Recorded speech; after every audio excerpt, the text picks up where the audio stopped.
Durante el mes de abril leí una buena cantidad de libros, principalmente enfocados en Latinoamérica, el Caribe y África. Todas fueron bastante buenas lecturas. Tuve, si es cierto, una que otra decepción un poco fuertes, pero en general fueron lecturas muy buenas. Dime abajo en los comentarios cuáles fueron tus mejores lecturas durante el mes de abril. Pero nada, yo soy Jack y esto es Project Dragonfly.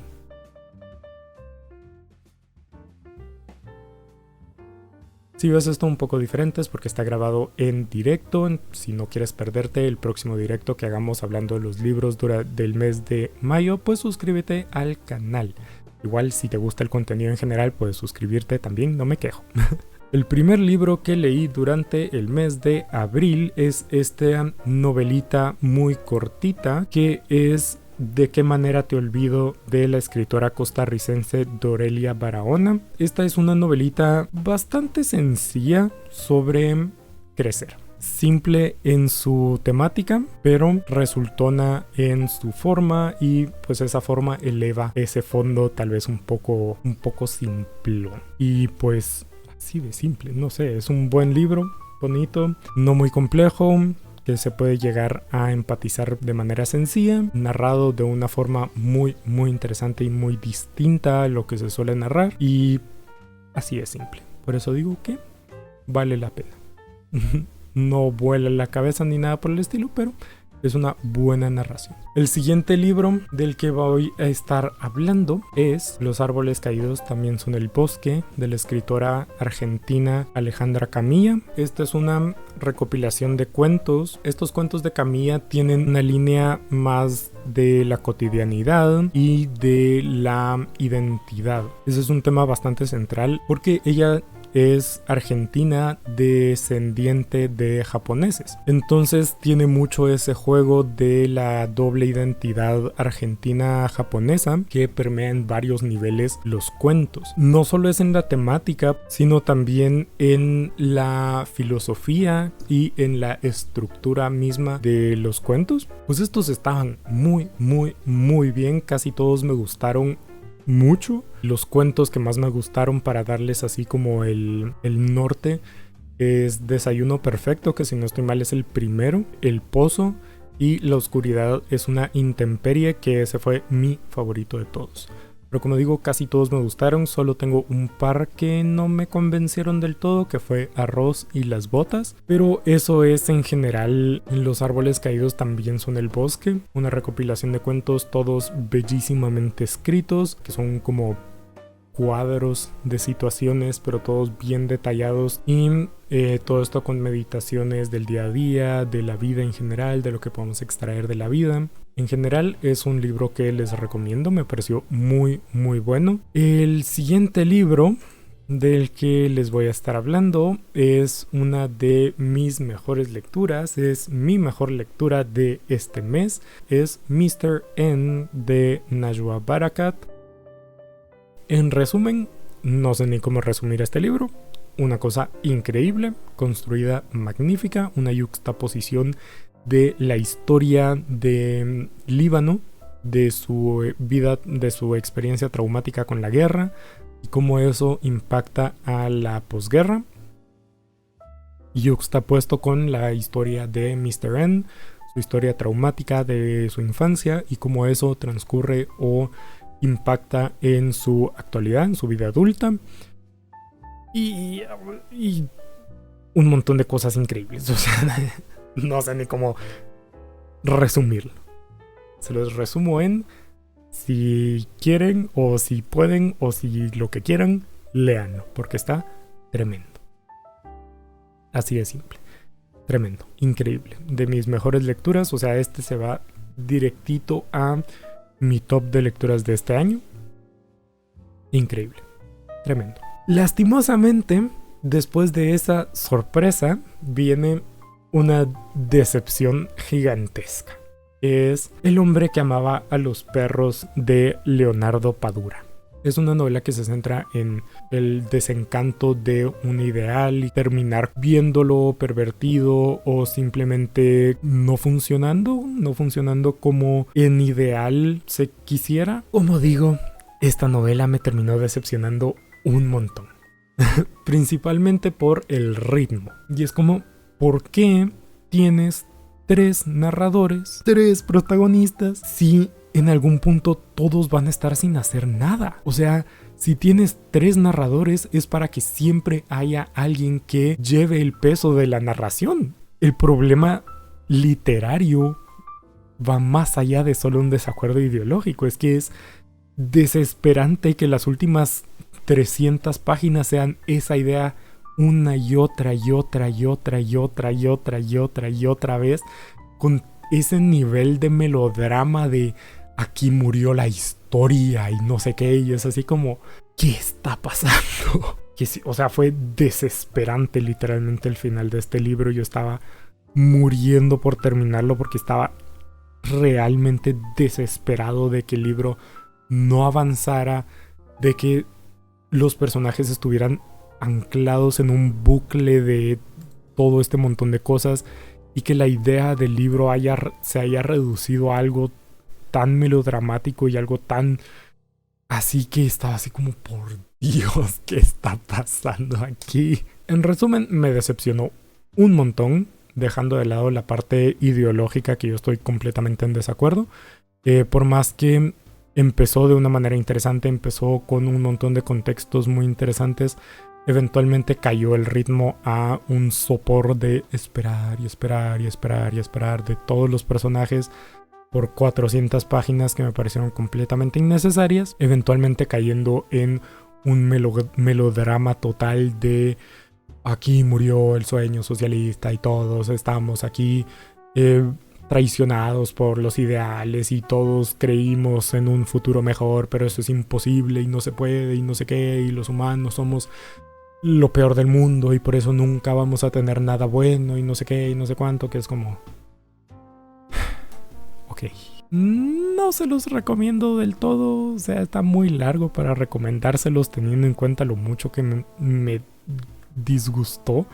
Dice mucha gente que es un muy buen libro, entonces puede que sea yo el equivocado. Ya pasamos por la mayor sorpresa y la mejor lectura a la... no sé si la peor, yo creo que sí, la peor decepción y un libro que probablemente el que menos me gustó del mes. El siguiente es Tram 83 o Tram 83 del escritor de la República Democrática del Congo, Fiston Mwanza Mujila. En la descripción links de donación también al Congo, porque también están los de Palestina, que son sumamente necesarios. También en Congo están viviendo una situación terrible, así que también los voy a agregar. Explora toda la... no toda, pero la pintura de un país sobreexplotado y como las personas luchando por sobrevivir. Si tengo que elegir una palabra para describir este libro, es caos. En todo, o sea, en lo que nos está pintando en la escena, hay mucho caos entre los personajes, pero también hay mucho caos en cuanto a en la narración, o sea, en la forma. Entonces es como un poco a medias, que es lo que me pareció mucho en cuanto al estilo, que es como muy caótico, pero a veces siento que le hace falta un poco de dirección de qué está precisamente tratando de conseguir Fiston Mwanza con esto. El estilo narrativo de Fiston, aunque como digo, me pareció que le faltó un poco de dirección, en general me gustó, pero siento que hubiera resaltado más y mejor con una trama más estructurada. Estoy satisfecho con el contexto en el que ocurre todo, porque no es como directamente una novela que te esté diciendo y como súper crítica social y súper centrado en esto, pero te da a entender, o sea, solo hay que leer y a través del contexto y de cómo actúan los personajes y de cómo los segundos planos te da a entender toda esta crítica, o la crítica que al final de cuentas sí que hace Fiston a el sistema o a cómo es la actualidad en la República Democrática del Congo, a la sobreexplotación. Pero en general es un buen libro, me pareció un buen libro, sólido, una buena lectura. Es un poco caótico, este tampoco está traducido al español todavía, pero en general está bien. Es también bastante agresivo y bastante todo eso, entonces ténganlo un poco en cuenta, pero En general me parece una buena lectura. El siguiente libro del que les voy a estar hablando es uno que le tenía muchísimas ganas y que coincidió una cosa terrible, pero es Yo Tituba, la bruja negra de Salem, de la escritora guadalupeña Maryse Condé.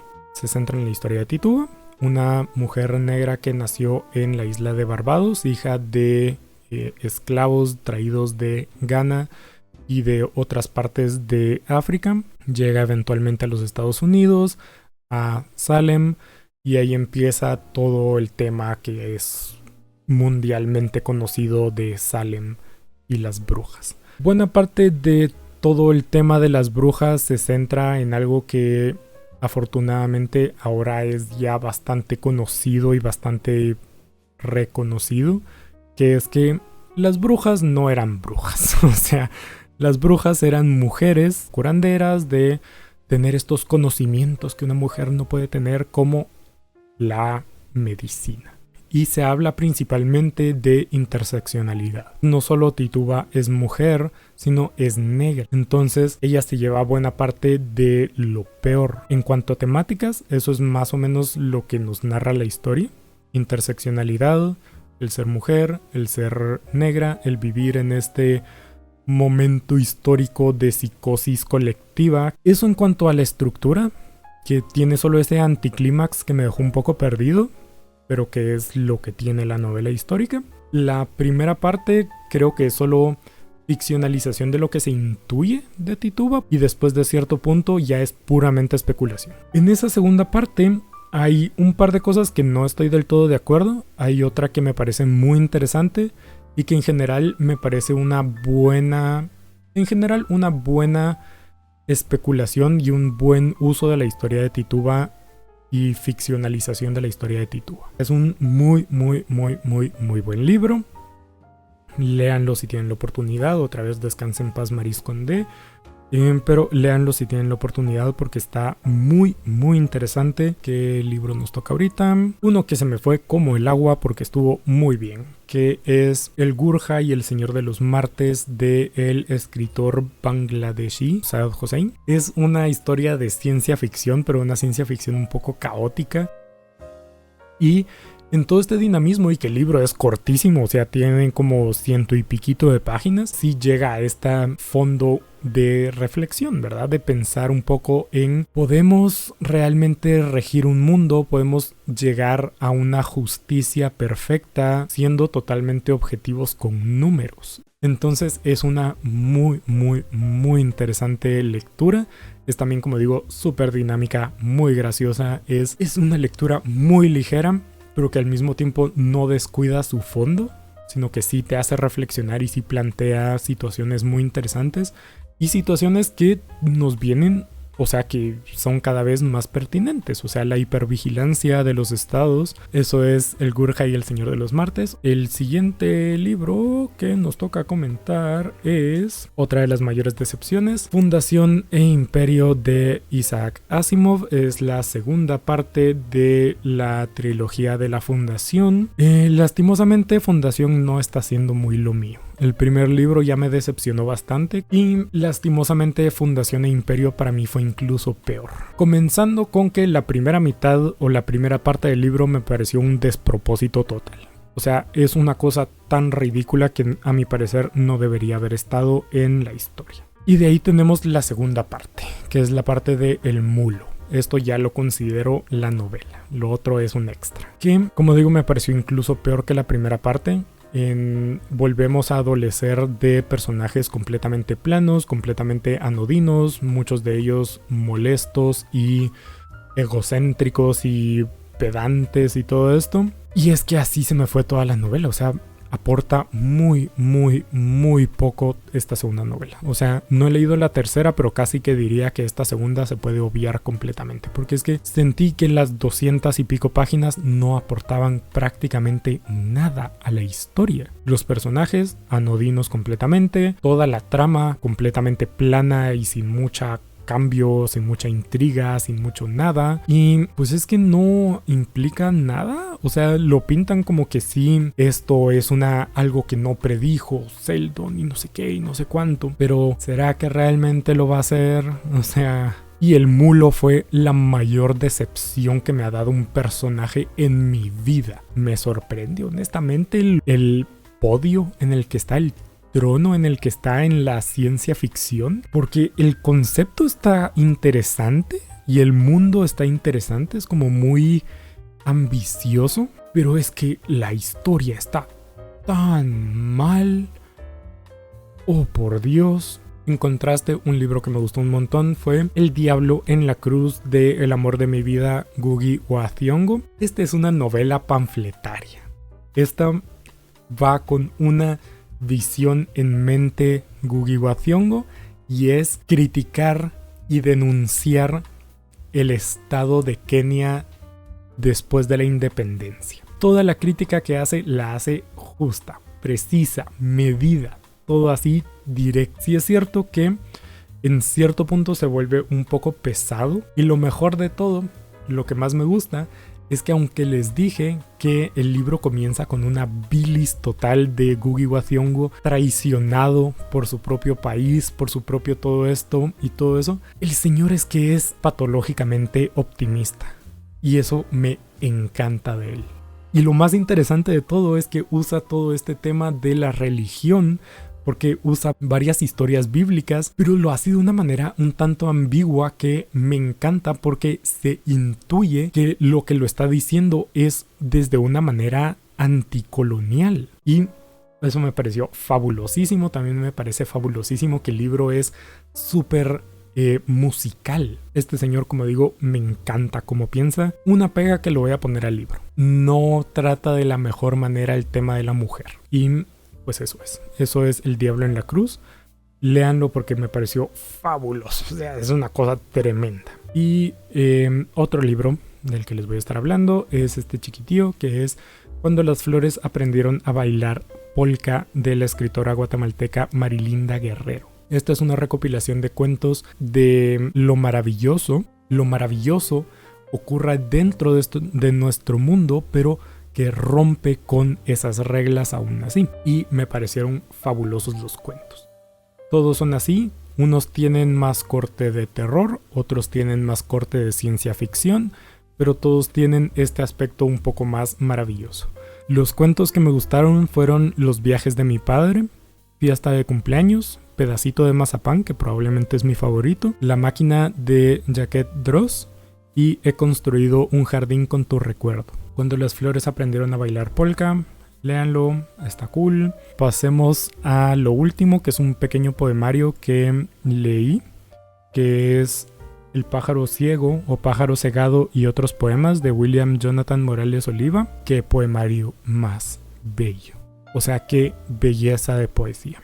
Es una poesía muy melancólica, muy triste, con mucho simbolismo en el pájaro, en la libertad, pero también en la fragilidad del pájaro, que es, o sea, me pareció bellísimo este poemario. También menciona la portada porque las ilustraciones me parecen una belleza, hechas por Álvaro Zag-Yotz, que toda su obra me parece una belleza. Y los principales temas son el desencanto con el mundo, la melancolía, la tristeza, la soledad, y es una belleza. Así que les voy a leer un par de mis poemas favoritos, y me pareció un poemario excelente y muy duro y muy triste y muy melancólico, pero también con esos pequeños destellos de optimismo. Ahí vamos a estar dejando el wrap up de hoy. Como siempre, también pueden seguirme en Instagram y en Goodreads, que ahí voy actualizando lo que voy leyendo y todo eso. Entonces, pues sí, aquí lo vamos a dejar por hoy. Muchas gracias por estar, muchas gracias por ver, muchas gracias también en general por ver el canal, por apoyar, por simplemente estar y platicar. Muchas gracias. Entonces, pues nada, aquí vamos a estar terminando. Nos vemos en la siguiente.